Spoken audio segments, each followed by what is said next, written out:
প্রত্যেক বছর ফাল্গুন মাস এলেই কিছু করি না করি কুলের আচারটা কিন্তু বানিয়ে রাখা মাস। কিন্তু এবছর যে আমার সাথে একটা নতুন রকম এক্সপিরিয়েন্স হবে সত্যি আমি কখনো কল্পনা করিনি। তো যাই হোক, বেশ কিছুদিন ধরেই হাজবেন্ডকে বলছিলাম যে হাটে যদি কুল পাও তুমি নিয়ে আসবে, তবে হ্যাঁ একদম পাকা কুল দেখে নিয়ে আসবে, কাঁচা কুল একদম বাড়িতে আনবে না। আমি কোনো কিছু একটা আনতে বলেছি আর আমার হাজবেন্ড আনবে না, এটা তো হতেই পারে না। সামনের হাটেই একেবারে 3 কিলো কুল নিয়ে বাড়িতে হাজির। এই নাও একেবারে 3 কেজি কুল এনে দিলাম, আর আমাকে কুল আনতে বলবে না। বাজারের একেবারে সেরা কুল।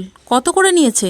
120 টাকা। আমি ব্যাগটা খুলে কুলগুলো দেখে আমার তো মাথায় হাত। একেবারে পোকা, মানে একটা কুলও ভালো নেই, সমস্ত কুলগুলো শুকনো টাইপের, আর প্রত্যেকটা কুলের মধ্যে দাগ রয়েছে। এই কুলগুলো তো বাছাই করা কুল, এই কুল আবার কেউ কেনে নাকি? এগুলো তো ফেলে দেয়। এগুলোকে তুমি 120 টাকা করে কিনে নিয়ে এসেছো? যাও নিয়ে যাও, এগুলো রিটার্ন দিয়ে অন্য কুল নিয়ে আসো। দূর, আমি পারবো না, ওইগুলো দিয়ে বানাও তো, যা হবে হবে। তা সত্ত্বেও বরকে জোর করে দিয়ে দিলাম। তার 1 সপ্তাহ পরে আবার হাট বসতে আবার কুল নিয়ে এসেছে, সেই কুল আবার একেবারে। তুমি আবার কাঁচা কুল এনেছো? ঠিক আছে, আর ফেরত নিয়ে যেতে হবে না, সেগুলোকে রেখে পাকিয়ে এই যে আচারটা